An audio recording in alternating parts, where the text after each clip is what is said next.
Hey guys, what is going on? Payne here once again, and welcome back to my Manchester United career on FIFA 14. Now, if you've been keeping up with this United career so far this season, Manchester United have reached the semi-finals of the Champions League.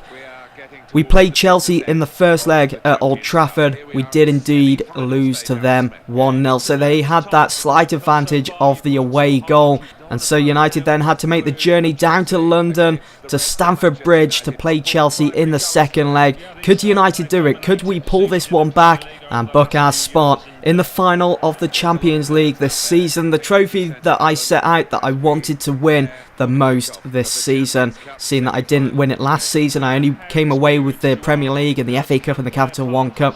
Starting off this game, De Bruyne for Chelsea hit that ball from about 25 to 30 yards outside the box, and it was destined to go into that top corner.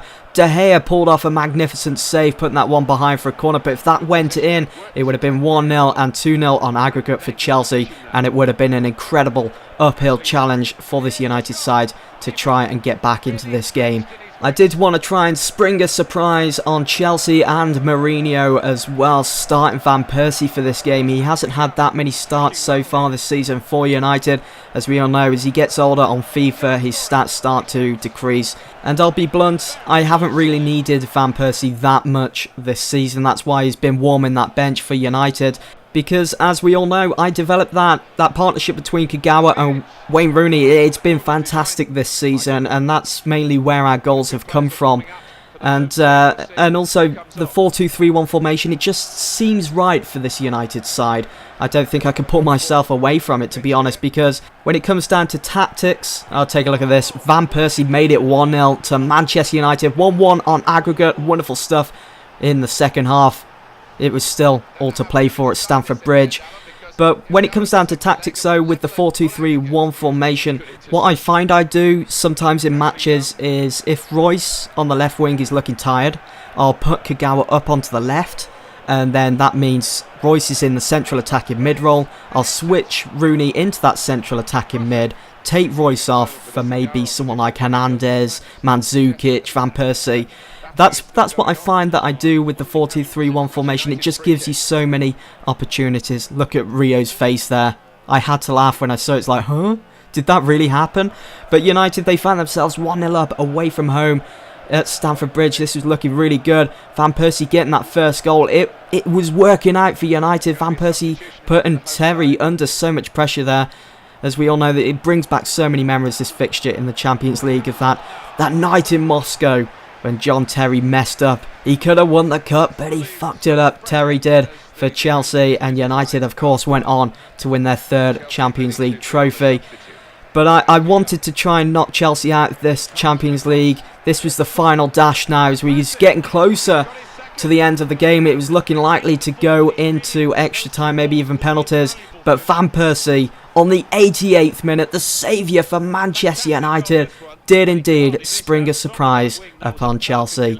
What a header as well, curling into the bottom corner. United beat Chelsea 2-0. It was 2-1 on aggregate. And now Manchester United have booked themselves into the final of the Champions League this season. Can't wait to play it. We're finally there, guys. We've finally done it. And taking a look at the tournament tree, you will know straight away that it will be Manchester United going head-to-head against the Spanish giants, Real Madrid, in the final of the Champions League. I can't wait. It's going to be tense as hell. I might even do a live commentary full game for you guys. I can't wait. This might be my first Champions League trophy on FIFA 14.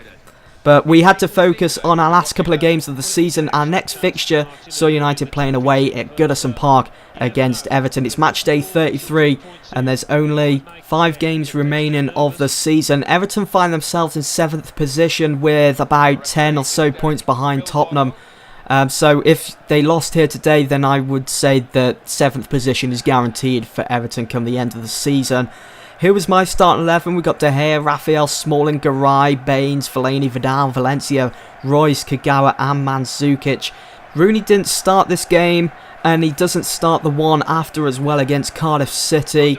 I do want to rest him just a little bit because these matches were all together. They were so bunched together, and so fitness wasn't the best after playing that game against Chelsea. And the last thing I need is someone like Rooney picking up a silly injury.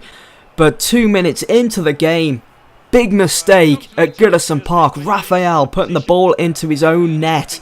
Very disappointed from Raphael. Disappointed in myself, really. What was going on? Why didn't De Gea save that ball? Just, wow. And so we had to make sure that we could put that right.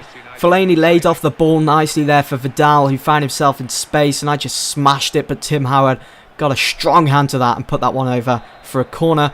Kagawa was going to step up to take it. He swings in the ball, finding the head of Mandzukic. Again, Tim Howard with an excellent save. He's such a beast, Tim Howard, and of course, a former Manchester United player. That's where he gets it from. But we got our second corner, which again was knocked away from Tim Howard. Baines was temporarily up front for Manchester United, hitting the ball low and hard, but it wasn't enough to beat Tim Howard. The ball rebounded off Howard though, and Mandzukic was there to pick up the loose ball, knocking it in with his noggin and making it 1-1 at Goodison Park for Manchester United. Scoring that goal though gave the team confidence then to maybe go on and get another goal. I didn't want to draw this game against Everton. I really wanted those 3 points for United, and look at that for a corner. Finding the head of Mandzukic there, Kagawa, and I really thought it was going to creep in to the top corner, make it 2-1 to United, and Tim Howard was going to be left baffled at how that went in, but it just goes wide by a lick of paint. But in the second half, Mandzukic smashes that ball, rattles off the crossbar. There was a penalty given to Manchester United. That was a penalty all day long. A silly challenge really from Avedo, taking down Kagawa in that box. Kagawa didn't even have the ball. Neither player had the ball, and he just tackles him, taking him out big time. And United were rewarded with a penalty. I did make a sub. On came Hernandez and Zaha for Valencia and Royce. Gotta be resting Royce. He's a big player at United for big games. Mandzukic, I gave this one to him to get his second goal of the game. Tim Howard so close to maybe getting a hand to that, but it just wasn't enough as the ball goes into the back of the net. United 2-1 up at Goodison Park, and that was the full-time score. All the goal scorers in this game were from Manchester United. Not an Everton player was seen in sight on that score sheet. Mandzukic getting the 2 and Raphael getting that own goal. He'll have to move on from that after that horrible mistake that he made at Goodison Park. And you know what I'm going to say? Yes, that's right. Manchester United extended their unbeaten run in the Premier League. We are still unbeaten. This is amazing. Would that unbeaten run continue in this fixture against Cardiff City at Old Trafford? If we won this game, looking at the state of the league table, United would be crowned Premier League champions for the second time in a row. If we drew it, we'd still be crowned champions, because there is just no way for Arsenal to catch up with us now, because it's match day 34 and there's only 4 games remaining of the season. I was looking forward to this one. I wanted to absolutely smash Cardiff and go out with a bang, even though there were 4 games remaining of the season, but some of them are to be played away. Hernandez, great opportunity, 21 minutes into the game, again absolutely skying that one as it goes into the crowd. He hasn't been the best of finishers this season for United, so disappointing. But hopefully if I do a second season, then he will get better as the time goes on, and I do start to play him a little bit more, because I'm sure that in the summer transfer window players will be leaving, which will free up some space for Manchester United. An opportunity for Hernandez to get some first team football. But as he just saw, Hernandez again all over the back four of Cardiff. He's a small chap and he can get into those nooks and crannies of every team when he starts a game. But eventually he did get his goal. It was well deserved. He put in the performance, he put in the hard work, and he rounds off a good performance with a good dance. Is it a good dance? I'm not too sure. What do you guys think? Maybe Hernandez is taking the mick out of Daniel Sturridge's weird dance. So United found themselves 1-0 up just before half-time. So again, having that psychological advantage over the opposition as we went in for the break.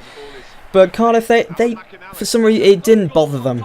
That goal going in, it didn't bother them. They was going to keep working their ass off, trying to push United back as far as possible and trying to get that goal, trying to spring a couple of tactical surprises on this United side. Now, Lindegaard did start this one, and I was kind of worried because as we all know, he hasn't started that many games this season, and he was going to be rusty. Stood in between the sticks for United. Cowie got the equaliser for Cardiff with a simple header. I think that was always destined to go into the back of the net, whether Lindegaard had started or De Gea. The ball was just begging to go into the back of that net. I was enjoying this game, to be fair, against Cardiff City. It was pretty tough going. Both teams cancelling each other out. It was very even when it came to possession of the ball. Shot-wise, United probably had more shots on target, but we just couldn't finish the job against Cardiff. They was on top of their game because, well, they had to be, because they don't find themselves in a good position, in a sticky situation. I think they're another team that's battling against relegation at the moment in the Premier League, and so they had to try and pull something out of the hat at Old Trafford. But I had to keep my cool, keep my composure, and eventually the result would come. We maybe end the game 1-1, if that was to be, or win the game, and at the end of the day, we was going to be crowned Premier League champions once again. Didn't really matter what the result was. I wasn't too fussed, because I thought that we put in a good performance with the team that we had, that I put out there, the weaker side, if you will. Of course, we didn't see the partnership of Kagawa and Rooney. Rooney was on the pitch, but he was up front with Hernandez. Of course, we didn't have Vidic or Rio. We didn't have Royce either. But yeah, we had a good game, and that game came to an end. The final score was 1-1, and I think it was a fair result against Cardiff. But there we have it. Manchester United have been crowned champions of the Barclays Premier League for the second season in a row. It's a wonderful headline to read, isn't it? We were simply consistent, which is one of the biggest reasons for winning the title, stated a very happy Manchester United manager. I am happy. And here is the squad report. A couple of the players I'm pretty impressed with this season. Vidal, still improving, seeing that he's at the age of 27. That's good to see. Royce hasn't really been given that much time to settle in at United, even though he has started some very important games for us, especially in the semi-final of the Champions League. One player I'm very happy with his development, and you all know who it is. It's Januzaj. As you will see, there we go. Just look at Januzaj. At the age of 20, overall 71, and that's going to keep increasing. Wonderful stuff. Anyway, guys, that is the end of this video. Unfortunately, I do hope that you've all enjoyed. If you haven't done already, be sure to hit that subscribe button. You can also follow me on Twitter, like me on Facebook. The links can be found in the description below. There's only 4 games remaining of the Premier League season. Manchester United find themselves in the Champions League final against Real Madrid. Can they win the Champions League? I'll see you all in the next one.